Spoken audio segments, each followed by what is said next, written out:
This is always ready, Matt Cardona. You're watching Geeks with Issues.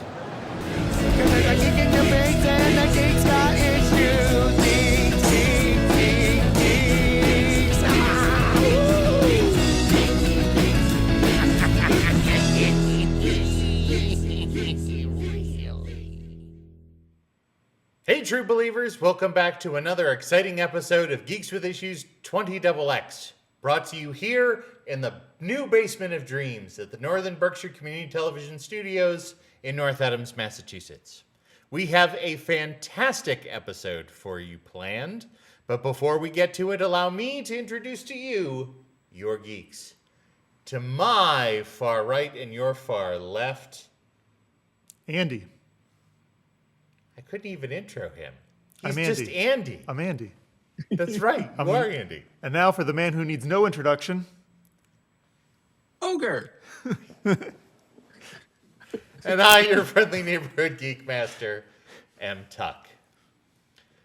Speaking of Andy and needing very little introduction, I'm going to have you give a very little introduction to our first topic about reality competitions. So, yeah, this is a topic that my mom brought up while we were watching Jeopardy together about different competition shows. And I was mentioning, what the heck is the name of it? Forged in Fire? Yes. The blacksmithing competition show. And describing how I know a couple people who have been on that show in a couple of the seasons.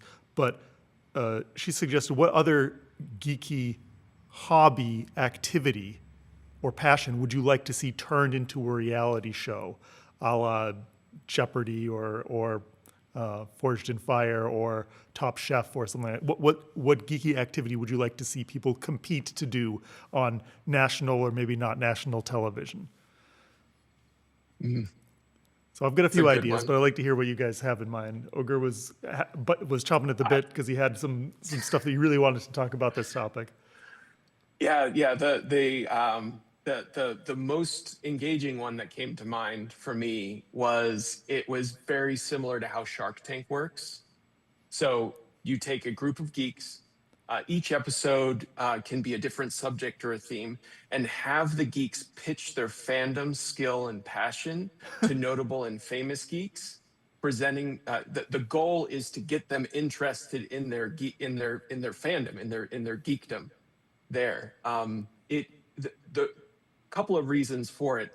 One, it'll help teach geeks how to present their fandom to other people. It'll like that's the skill. It's a skill that you have to develop in order to. That's true.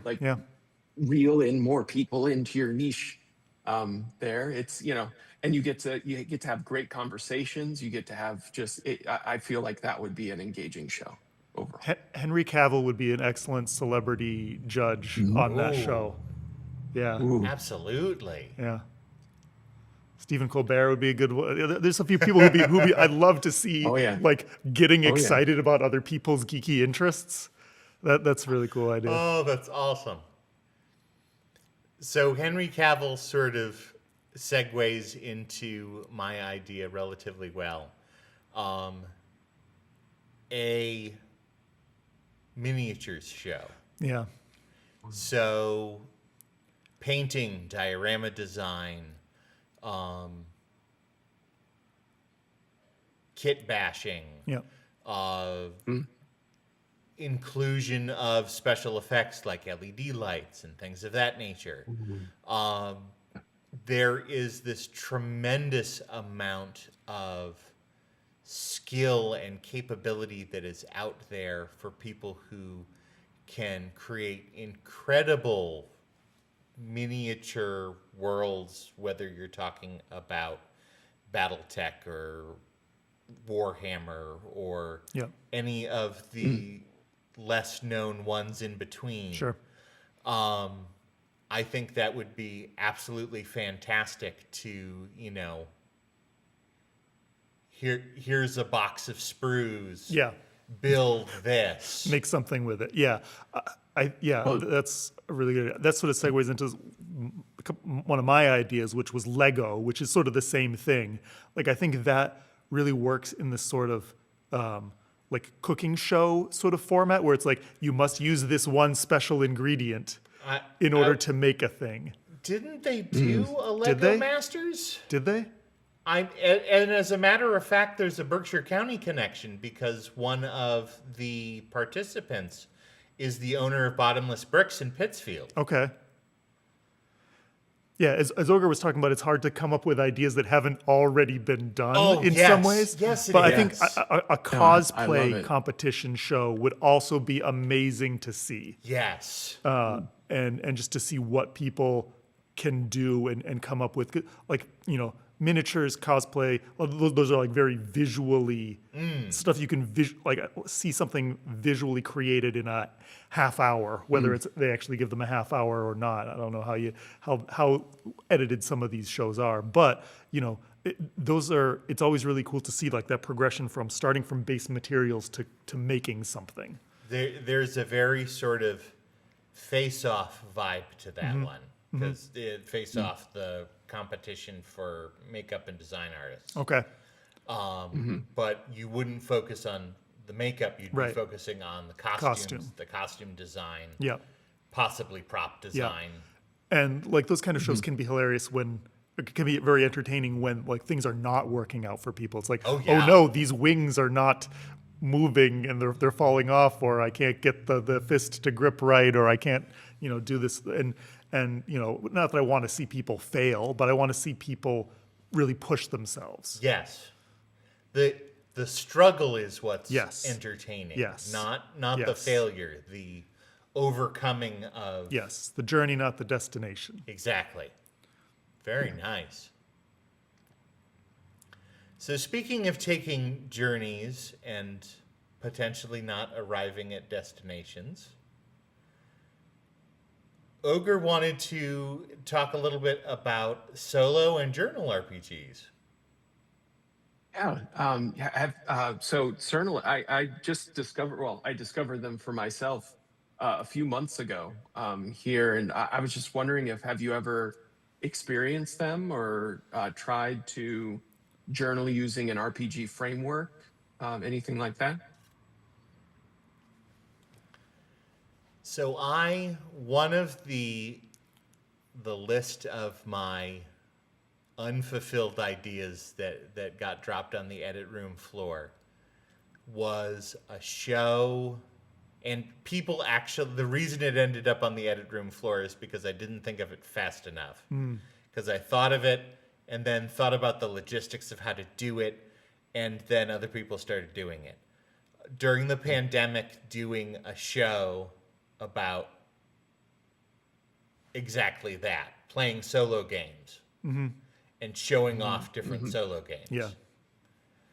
My horribly creative, you know, double entendre name for the show was going to be Playing with Yourself. Yeah, sure.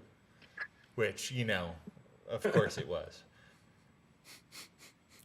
Yeah. It was the pandemic. It was a weird time. Yeah, no, that's. I mean, we call ourselves Geeks with Issues, and that raises some eyebrows when you tell people, "Oh, really?" And you describe yourselves that way.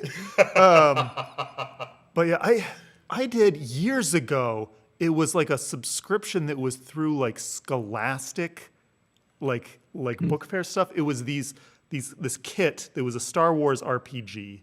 It had a kit that had like a couple of dice and like a little book, and it like the first one came with like a few characters. I think it was like Luke and Han Solo and somebody else. And there was this, it was like a choose your own adventure book that was like, oh, do you want to try to, you know, sneak past, or do you want to try to fight the guard?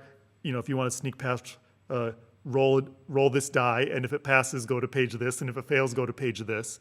And then, you know, the next one in the subscription was, you know, another adventure for those. You could use those same characters, or you could use different characters. And so, like, there was, you know, this adventure, you've got, you know, Boba Fett and some other bounty hunters that could be. And so, after all, like 2 years of this, like I had like 24 of these little booklet adventure things. Nice. And there was like journal where you could keep track of like your XP and stuff if you wanted to level up the character. But you could use different characters. You could like, you know what? I want to see how Darth Vader would handle this adventure that was meant for the rebels if they found this planet if the Empire found this planet first or whatever. And it was a really interesting game. I haven't looked at that in a long time. Like I can't believe I got my parents to pay for that for like 2 years at like $10 a month in the 90s. Yeah. I've always. I'd like to get more into solo RPGs, but scheduling is such an issue. I can't find. It's you joke. I have a couple of recommendations for you then, if you want to get into them. The two that I've tried and absolutely loved right now is the Last Tea Shop. You are a tea stall owner, and you find yourself in between life and death, and you interview people that are transitioning to the afterlife. And you roll dice, you go through this whole thing where the rules dictate, like, the teas have an effect, the people that show up are randomized, and you get to have this conversation with them about their life. Questions and stuff can come up, and it's great.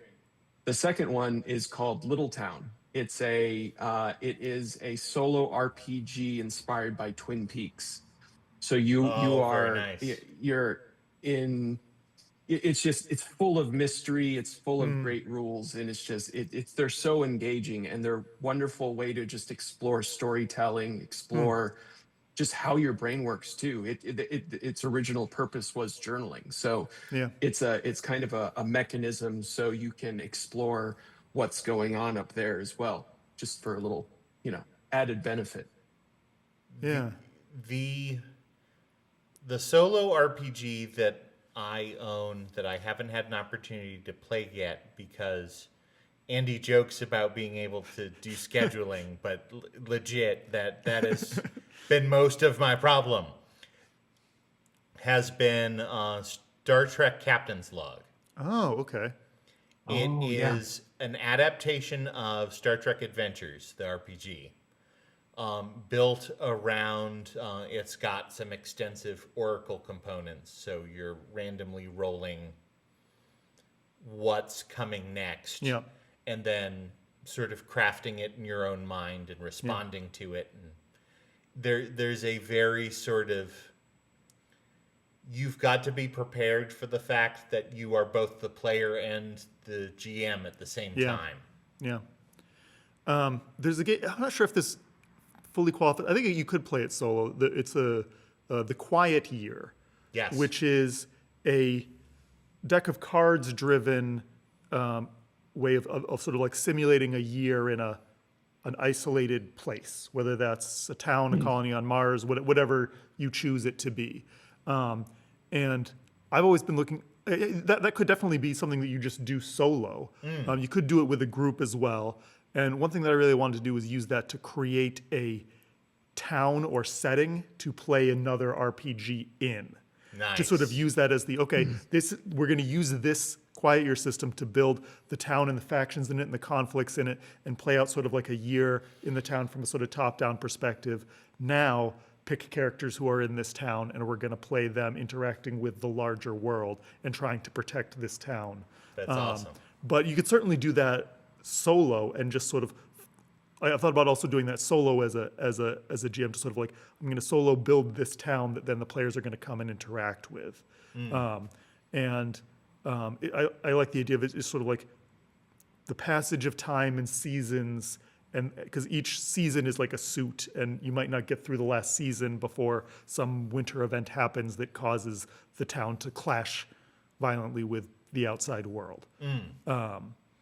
Whether that, whatever that may be, whatever sort of setting you choose. Awesome. Yeah. So for this episode's Journey from the Basement, we are wrapping up our coverage of New York Comic-Con 2025. Very fitting, as this is the first episode of the new year, to get to see how the last Comic-Con went. Let's check out and see Trevor's coverage of New York City Comic-Con. Hey everyone, Trevor here. This time, we're diving into New York Comic Con 2025. And honestly, Just being there hits differently. There's this hum in the air, fans streaming through the streets, cosplayers everywhere, and the smell of excitement mingling with popcorn and coffee. Walking toward the convention, you get that instant sense that something big is happening. Each turn you take, you find fewer business suits and more superheroes, horror icons, and fantasy creatures among the New York City crowds. Geeky advertisements stretch across buildings, and every corner seems to promise a new adventure. Even before you step inside, you can feel it. New York Comic Con isn't just a convention, it's a place where stories, characters, and fans collide, creating this incredible energy that hits you the moment you arrive.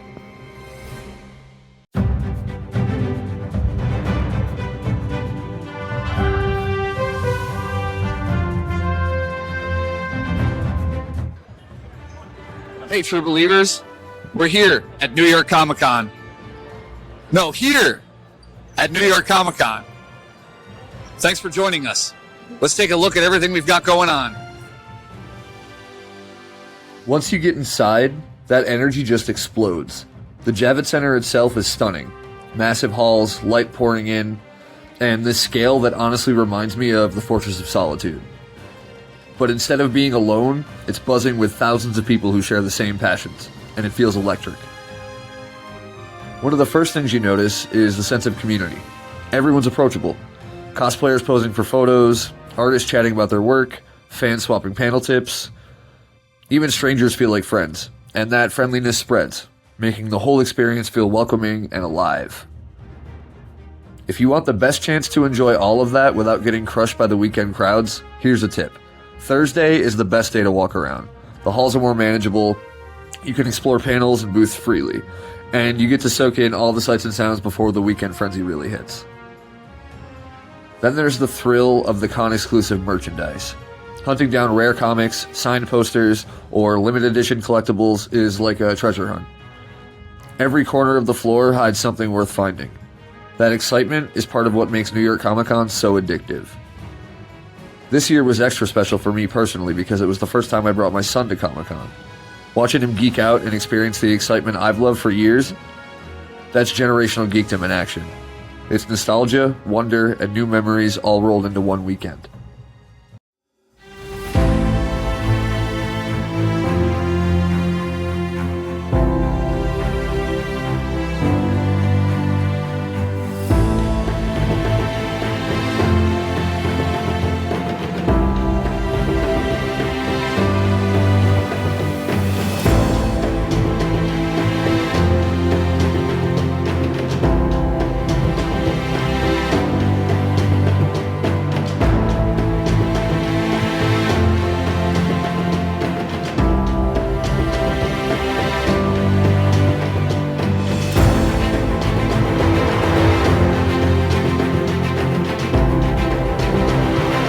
Of course, the scale of New York Comic Con is impressive on paper too.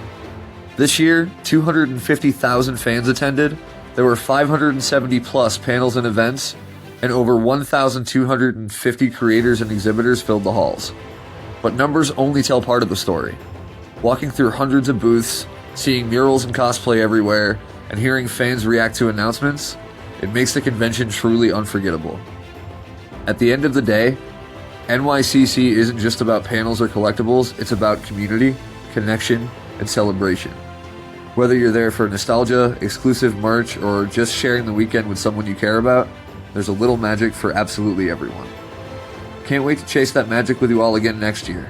But until then, geek on, geek out, geek anywhere. Just make sure to clean up after yourself.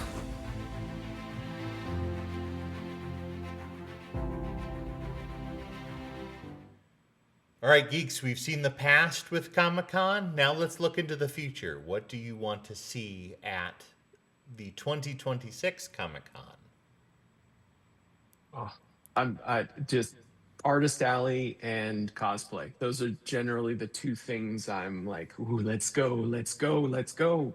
I think that those just the creativity and the technology nowadays is amazing in both of those. So I'm always excited to go see those two sections. Yeah, I'm not sure if I'm ever going to go to Comic-Con, but like seeing the cosplay and what people come up with is always interesting to see in the new directions that people can take that. There's a lot of interesting stuff that, it's the sort of do-it-yourself attitude of making something like that is impressive to me. I am curious as to what this year's big releases are going to be. Because you can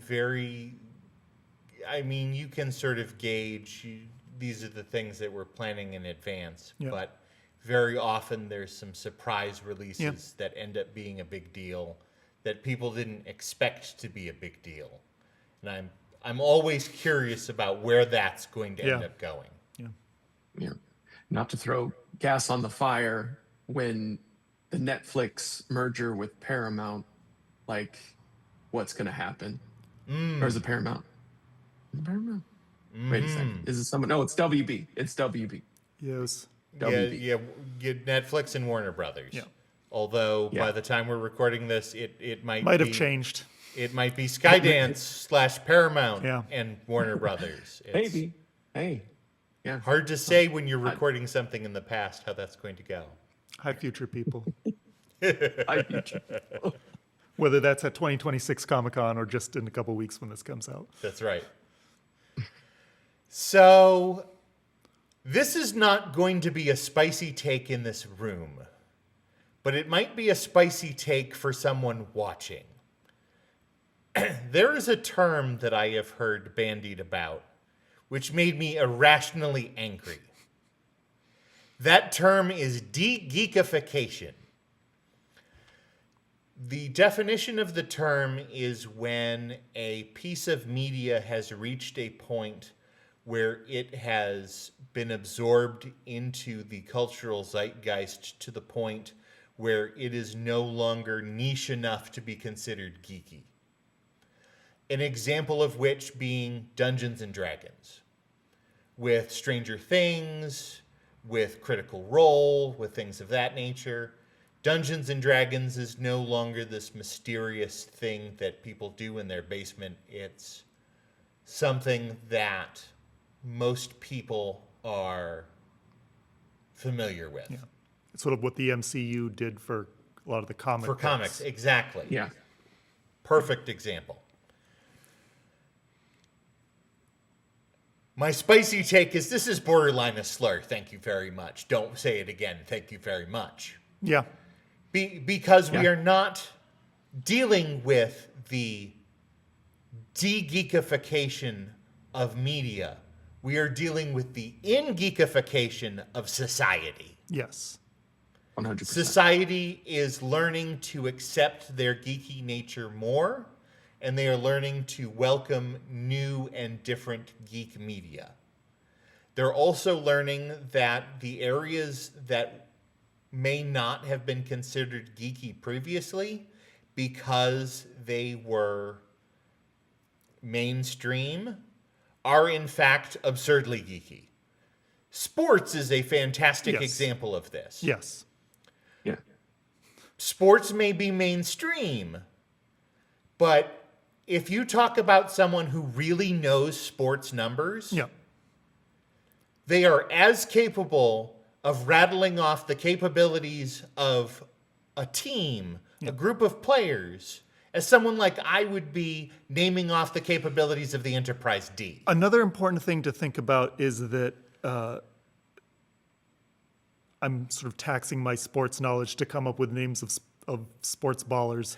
But like if you are at a game wearing a jersey that says Derek Jeter or Michael Jordan, you are kind of cosplaying, are you not? Mm-hmm. Your number isn't whatever insert player here's number is. Like you're not on that team. You are dressed up as that, and you might have your face painted the colors of that team. Like or you might be dressed up as the mascot of that team, or you may be wearing a giant piece of cheese on your head. Or like or you may be wearing very little at all. Or you may be wearing you may be bare from the chest up, except for the paint that is whatever colors of your favorite team are, and that's nerdy and that's fine, and it's just that is I'm all for that being enfolded into what is considered nerdy, but for people outside of a group to sort of define what that group is, or say that, oh, that group doesn't really exist anymore, or oh, that's, you're not really a geek. That's problematic language. Well, that I thought we as a society had kind of realized, is problematic, even if a few people still cling to that. Well, and the stripping of the interest in niche areas. Yeah. This is no longer considered geeky because it's no longer a niche area anymore. Yeah, niche is kind of problematic too. Like, it's the more people liking it doesn't make it less good or more good. Right. It's just yeah. Like, it's not defined necessarily by its nicheness. Yeah. Well, one of the core traits, one of the inherent natures of being a geek is being welcoming. So getting people into your niche, getting people into your interests, including and people in your passions, community, sharing the fair being passionate warning about that is always present is, yeah. Fair warning. There's going to be an avalanche of passion, information that will come at you like a fire hose the moment you show interest in someone's geekdom. The moment that happens. Because it's inherently inclusive. We want people to be interested as much as possible in the things that we love. So geekification is just, as was said early, a slur against, the niche. Yeah, and there's lots of things that you can be geeky about that have been more mainstream. Sports is a good example. It could be anything. It could be astrology. It could be, horseback riding. It could be pop culture. Yeah. Movies in general. Movies. Pop culture, music, comic books. Golf. It could be anything. Golf. Yeah. And if I'm trying to remember something I saw online. It was about like how, like, if you have no hills to die on, your life is a boring flat plain. Heck yes. Geeks, we are not going to be taking away your hills to die on. We are not going to de-geekify you. We will always in-geekify you on this program. And we will continue doing that into the new year. We want to thank you for continuing to watch Geeks with Issues, for being involved in our fantastic program. If you're interested in more of the things that the Geeks are doing, you can check us out online at geekswithissues.net. There's lots of links to all of the places that you can watch episodes of Geeks with Issues, as well as our additional programming, which includes Between the Geeks. We would love to see you and engage with you and have you enjoy what we do. So, Geeks, here's to a fantastic new year. Hopefully some new geeks, some new experiences, and all of the fantastic stuff that this show brings. True believers, until next time, this is Ben. And I'm Andy. Ogre. And I'm Tuck, reminding you to geek on, geek out, and geek anywhere. Just remember to clean up after yourself. We'll see you next time on Geeks with Issues 20XX. Goodbye, everybody. You gotta blow on it. You gotta blow on it. I used to think anything was possible. I thought that I could be a king or Caesar. But I don't need all of that gold or silver. That's how I know that I'm a true believer. Some people want to climb the corporate ladder, TBS reports, politics and schemes. Thanks to my chainsaw, my cubicle is firewood. Now I'm living in a basement of dreams.